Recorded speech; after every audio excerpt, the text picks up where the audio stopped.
মানুষ এই ভাঁওতাবাজিগুলোকে বুঝছে যে যারা মনে করছিল যে না অমুক নেতা আছে, অমুক জন আছেন, দাদা আছেন, দিদি আছেন, দেখে নেবেন, আমাদের কিছু করতে হবে না, কিন্তু তাদের জীবনটা আজকে গভীর খাদের দিকে চলে যাচ্ছে। তারা এটা এখন বুঝতে পারছে। তো সেজন্য গ্রামে গঞ্জে অলরেডি মানুষ জোট বাঁধছে, মানুষ একত্রিত হচ্ছে, আওয়াজ তুলছে যে বিশেষভাবে সামনে যেহেতু ভোট আছে, সে ভোট বয়কটের ডাক দিচ্ছে, সবাইকে একত্রিত হওয়ার আহ্বান করছে। সরকারকে ভুল পথে হাঁটা শুরু করেছে এবং এই বৃহত্তর সম্প্রদায়কে আবার গৃহযুদ্ধের দিকে ঠেলে দিতে চাইছে। মানুষ তো এই ডিলেট হয়ে গিয়েছে, এটা নিয়ে একটুও ভাবছে না এবং সচেতন হচ্ছে না, কি বলবেন?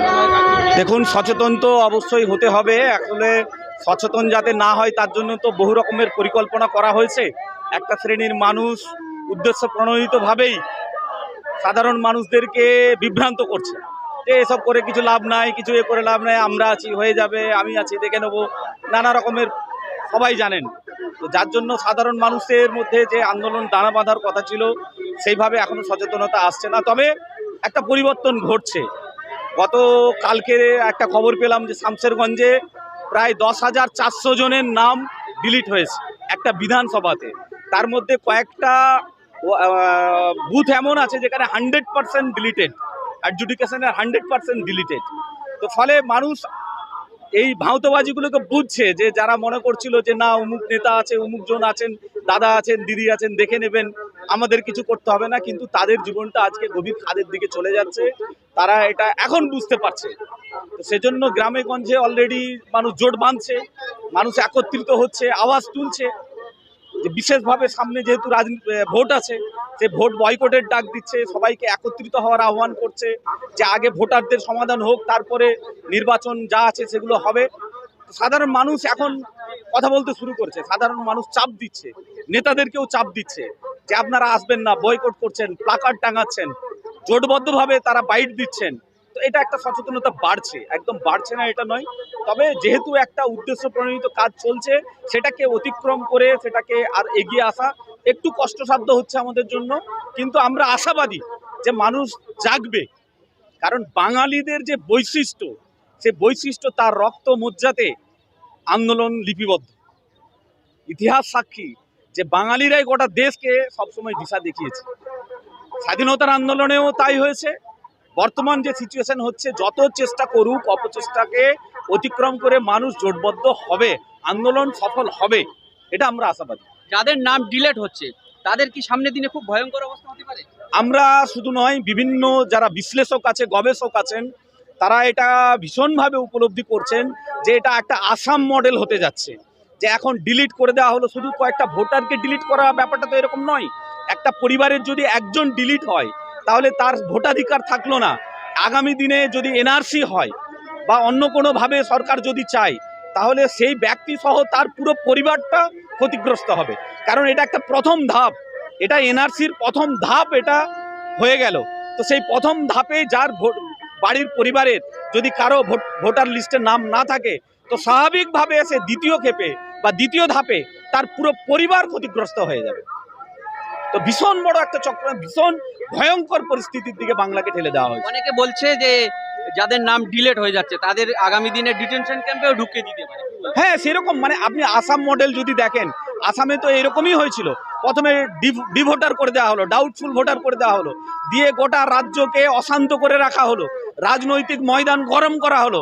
তারপরে বিভিন্নভাবে ডিটেনশন ক্যাম্প, ফৌজ পাঠিয়ে, সেনা পাঠিয়ে বিভিন্নভাবে তাদের জীবনের হ্যারাসমেন্টের কোনো সীমা নাই।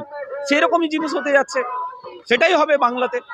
আগামী দিনে আন্দোলন লড়াই কতদূর চলবে? দেখুন, আন্দোলন যতক্ষণ না এটা আমরা সফল হচ্ছি, যতক্ষণ না ইলেকশনের আগে এই ভোটার লিস্ট পুরোপুরিভাবে স্বচ্ছভাবে তৈরি হচ্ছে, আমরা এটা দাবি করছি যে আগে ভোটারদের সংশোধন হোক, তারপর যা হবে হবে, তারপরে নির্বাচন থেকে শুরু করে যা কিছু হবে। তো সেটার জন্য আমরা আশাবাদী, গোটা বাংলায় মানুষ জোটবদ্ধ হচ্ছে, আন্দোলন আমাদের সফল হবে। সারোয়ার হাসান, রাজ্য সহসভাপতি, ওয়েলফেয়ার পার্টি, পশ্চিমবঙ্গ। ভবিষ্যৎ কি হতে পারে? সরকার তো বিজেপি সরকার এবং নির্বাচন কমিশন এটা খুব ক্লিয়ার করে দিয়েছে যে তারা মুসলিমদের একটি সম্প্রদায়ের বিরুদ্ধে যুদ্ধ ঘোষণা করেছে। ফলে তাদেরকে গাজার মতো করে পুরো মুসলিম সমাজকে নিষ্পেষিত করবে এবং নিঃশেষ করে দেবে, এটাই তাদের পরিকল্পনা। কিন্তু সরকার একটি ভুল পথে হাঁটা শুরু করেছে এবং এই বৃহত্তর সম্প্রদায়কে আবার গৃহযুদ্ধের দিকে ঠেলে দিতে চাইছে। আমরা এটা তীব্র নিন্দা করি এবং যাদেরকে ডিলিট করা হচ্ছে কত অযৌক্তিকভাবে লজিক্যাল ডিসক্রিপেন্সির নামে, যে সেখানে একটি পরিবারের 5 জন ভোটার একজনকে ডিলিট করছে, তাহলে সে কি মঙ্গল গ্রহে থেকে এসেছিল? কখনো মঙ্গল গ্রহ থেকে আসেনি। তাহলে এই টাইপের একটি লজিক্যাল যৌক্তিক অমিল খুঁজতে গিয়ে যৌক্তিক মানে ইললজিক্যাল পথে তাদেরকে ডিলিট করার চিন্তা ভাবনা করছে।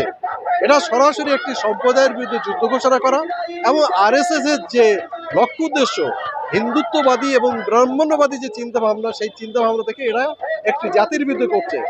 আমি সমস্ত ডিলিট হওয়া সম্প্রদায়ের মানুষদেরকে বলতে চাই, শুধুমাত্র মুসলিম নয়, আজকে আপনারা দেখবেন যে আজকে মুসলিমদেরকে এক পাশ করার পরে, কোণঠাসা করার পরে, তারপরে যারা নিম্নবর্ণের হিন্দুরা রয়েছে, আদিবাসী এবং যারা পিছড়ে বর্গের মানুষ রয়েছে, এরা তাদেরকে ধরবে।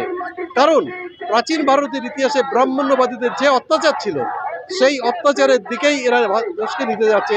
যেমন করে ইসরায়েলি ইহুদিরা গোটা ভারত পৃথিবীতে তারা তাদের রাজত্ব কায়েম করতে চাইছে, এখানে ঠিক একইভাবে এরা সেই হিন্দুত্ববাদীদের মানে ইসরায়েল ইহুদিদের কায়দায় হিন্দুত্ববাদীরা সেইভাবে তাদের প্রতিষ্ঠা করতে চাচ্ছে। দ্বিতীয় জিনিস হচ্ছে যে নরেন্দ্র মোদী কয়েকদিন আগে গিয়ে বলে আসছে যে আমাদের হচ্ছে যে আমরা ইসরায়েল হচ্ছে আমাদের ফাদারল্যান্ড আর ইন্ডিয়া হচ্ছে আমাদের মাদারল্যান্ড।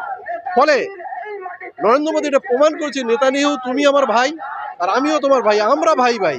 বাকি পৃথিবীর যারা জনগণ রয়েছে তারা আমাদের কাছে অস্পৃশ্য, তারা আমাদের কাছে অপাজ্ঞেয়, সেই সমস্ত মানুষদেরকে আমরা চাইনি।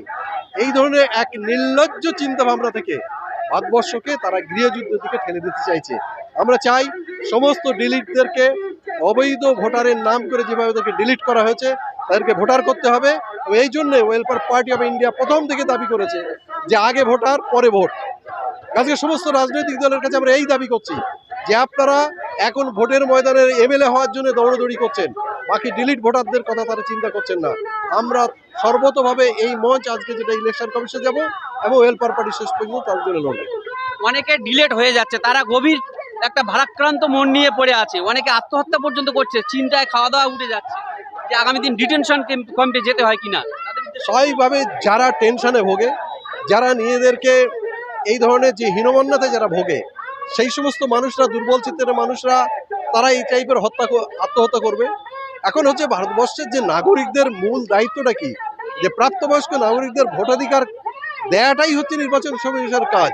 কিন্তু ভারতবর্ষের নির্বাচন কমিশন সাংবিধানিক একটি সত্তাকে কাজে লাগিয়ে বৈধ ভোটারকে ভোটাধিকার থেকে বঞ্চিত করার যে চেষ্টা, মানে যে কাজ শুরু করেছে, এটা তো অত্যন্ত অসাংবিধানিক কাজ। এই জন্যে যে ইউএপিএ ধারায় দেশদ্রোহী আইনে এই নির্বাচন কমিশনকে গ্রেপ্তার করা উচিত। তবে বর্তমান সরকার যারা রয়েছে তারা গ্রেপ্তার করবে না, রাজপথের আন্দোলনের ভিতর দিয়েই তাকে তার পদের থেকে হটাতে হবে এবং তার পদ শাস্তির ব্যবস্থা জনগণকেই করতে হবে।